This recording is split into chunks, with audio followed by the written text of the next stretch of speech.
Orang sana kan lah beri lama ini. Bukan jadi dalam bukan biasa. Jamaah udah urusan biasa. Mungkin untuk dia tapi jangan agak sawah ini kalau itu terakhir satu kasur jadi. Sehingga itu di dalam kamu kan. Ini wani Irtra gafas. Ini kita ure Inggris kita. Air selasi ini ufes seberat ya biasa. Wani itu dalam kami. Kaya mungkin mana sih ufes mungkin pun akan tapi sebenarnya akan karena ure tapi buat bersama juga. Kita memang pada sekolah. Kita lebih baik akan difahamkan masih itu ada sedikit Bangladesh juga kayak Afrika kita coba Java akhirnya boleh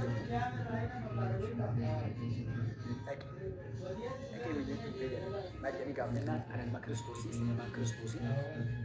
dan بقال إسلامك أكاد يشوف هذا بقول إسلام dan بقال إسلامك دينا لا فجرا كوينا بينا كسين أساسا كوي مليون سبيكين سلاسل تلقى أمريكا تلقى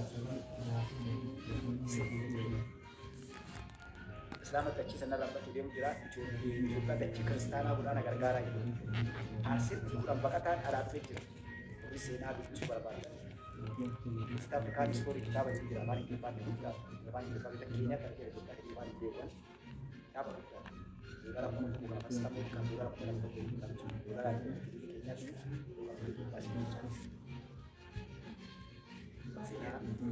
Voilà, ma un ya pasati.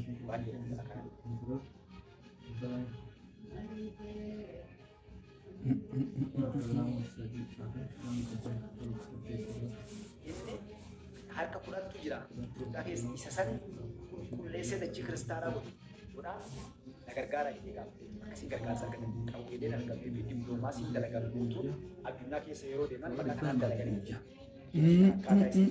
Waligele. Akurat tu ada. Ya lu aku kasus ni boleh. Akari belok ni kan. Namni belok lah sejarah kan. Mari belok ni bodoh mak. Amma si rabu gese. Wakat tu malu. Mandur mau kabarkan. Wallahi. Somali tu nak abas ni. Aku mandur ini belok. Jira sore sejarah apa kata tu semua orang.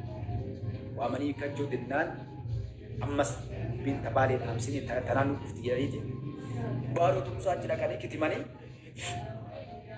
جنا إنه سورس جاتا بقى تاجيزو تريغا بس بكتني سان جلابا يعني كابسون تون كان نمني كابسون كيسا ترماتا كان يبرا سجدتا مشان جولة مسلمة أيوني كينا كان يجمدا أنا مهون دكار كمتني بوتوني سي بيو فتني كنا تبلوماني قدي تبلي بوتاني ونجاني namni tokko akka garaa dhaaba kanatti hoggana ta'e duratti ol ba'uu dhorkan jechuudha. Figureen isaan taanaan isaan lameen dantaa jaalaa walii gala jechuudha. Lameen dantaa waraanaa kun adda hidhatanii namni musliima tokko ol ba'ee mul'ate walii oofaa ture. Har'as istiin amma dabdalla taatee dhaabbee dhuftee Itoophiyaa keessaa nama jedhamu. Oromoo tokko jedhamu. Kamu muslimah jalan dia. Ragas video tu. Kalau tu kau sih, kasih tahu tidak maka karena tahu dia karena berarti yang kita kamu dah musuh. Murad Kalau semua tu ini tu. Cakap ada dulu. Chance ber. Nabi murad nanti. Wallahi chance nasiba. Sina kerti. Juga kita tekan dalam kami dalam ini. Jadi sudah tahu tu. Kita cari tahu. Mana tidak. Mana boleh jalan. Hai nunggu fafat nunggu sah. Mana tidak. Ya apa beker fafat ada jadi. Dia je rumah. Baik je. Jika si kufir abad ada sih. Nam tu kulit dia maga pingga kata. Ati arsi Islam ko fan di Paris interview matu gula matu itu. Nam tu jalan dia. Nam itu kurang ko sa gubba ba hagat atijira kam ta jere ga itu. Ada duriyem gama siyatu warra garte guyya ta kabakar Iran abatin senan dalagin kan ini wajje suraya itu. Kun jarar so bikiran. Jarar so bikiran ada ga pas marat korri gula ne daud ibsana min jibate jarar so bikiran jarar so bikiran. Selama tahu saat itu abatani akan kena jadi itu reda afro daud kena itu ana gula. Ingat ka fashion ngara biya gal tidak karan juru mootummaa kan waliin dhaabbannaa jedhee dura dhaabbata. Hadda namni jaaraarsoo biqilaa maqaa isaallee hin jiru inuma jettee arrabsi durii arsidee yaate nama qabsoo keessatti daawwiin fa'aallee ol gahee guddaa qabatee jiruu isaanii qabsoo uummata Oromoo keessatti hidha jechuudha. Jaalabbaa nagaa jaarraati. Akkuma daawwit fa'aati hoggana adda bilisummaa Oromoo irra lolee lolchiisaa ture akka isaanii Awurooppaa keessa deemaa tureeru. Hoggana olaanaa adda bilisummaa Oromoo nama dirree qabsoo keessatti nuyi namni jalqaba adda bilisummaa Oromootiin karaa nagaatiin gaafa Oromoo bilisummaa lakka amma gara biyyaa galanii galee dhaaba kana fuudhee galee inuma ABO'n gamtoon yookaan ammoo dhaabni walitti onna jedhee maqaa tokkummaatiin galee isaa jechuudha. Namni tokko maqaa isaa jala deema. Daawudii Asmaraa dirqiidhaan shunkurtii ijoollee dana qochisiisee yookaan meeqa achi taa'e fuudhanii galchanii dhaabna adda bilisummaa Oromoo isaa jedhanii deeman jechuudha. Marroon gaaraan ta'e. Ijoollee qabsoo kana keessatti hirmaatanii musliimaa guutuu isiniif ta'a. Marroon faatu hundi si warra shaneen gaara keessa. Ustaaz Kamaal Eebboofaa. Ijoollee tokko lamaan. Ni galee. Kanaaf ilmaan Oromoo dhukkuba kana Itoophiyaa keessaa bahee rakkoo jirtu. Adda biyyattii keessatti deemaa jiru. Jala sanatti beekuu qabu. Qabsoo goone quba qabaadhaa.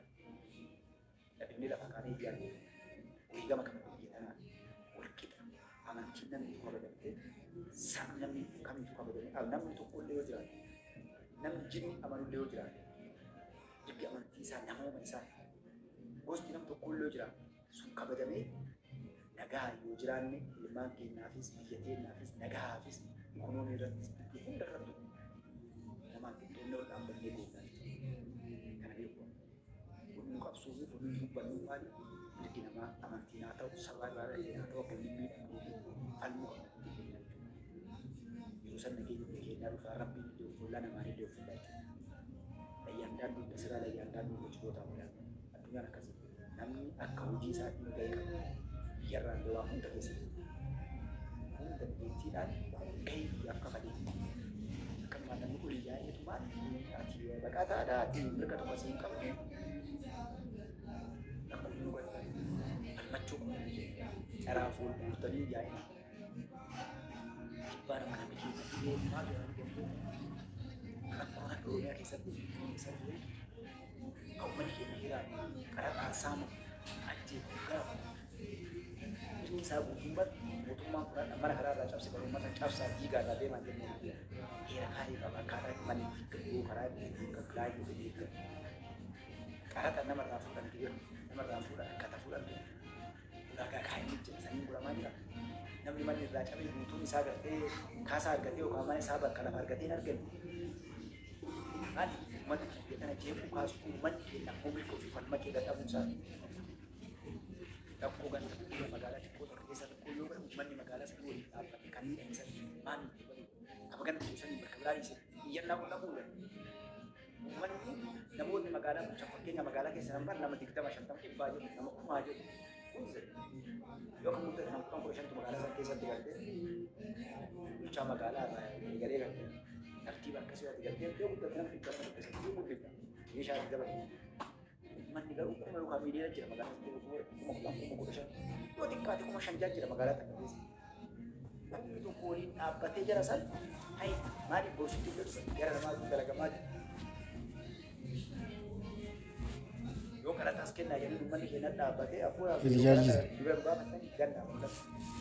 Kafa caafannee nuun geesse jedha uummanni keenya kokkee qabatanii fuudhanii deemanii. Wanni malli yeroo barbaadanii lafa ol kaanii yeroo barbaadanii ol kaanii kana kafalaas kennaa jedhanii yoo dhabanii dhabu. Bituma namni harkaan filate nama isa bakka bu'ee bare dalee isaatu tuma bare uummanni bituma yoo balleesse seeraan mana murtii kaleessa waraqaa waamichaa itti kennamee geeffamu. Bakka kana moobaayilii akkana. Rakkoo biyya nageenyi kokkee qabatee siin deema bishaan tokko dhufe kennu waan akkasii goone akkasii kottu kai. Horii midhaan. Kan maduraa tokko irratti na keessa jira. Mana poolisaa irraa waraqaa waamichaa itti kennamee. Isaan akkas gooti jedhu. Ilma waan gaarii tokko bakka minas kennamu hin qabu biyya namti jiru bakka bu'uudha. Kanaaf uffanni kunis ni kaasee maali? Ka dalagaa uummanni tokko fi falmachuu dadhabu mirga keenya akka ilma namaatti uumamaan rabbi kennu hundi keenya.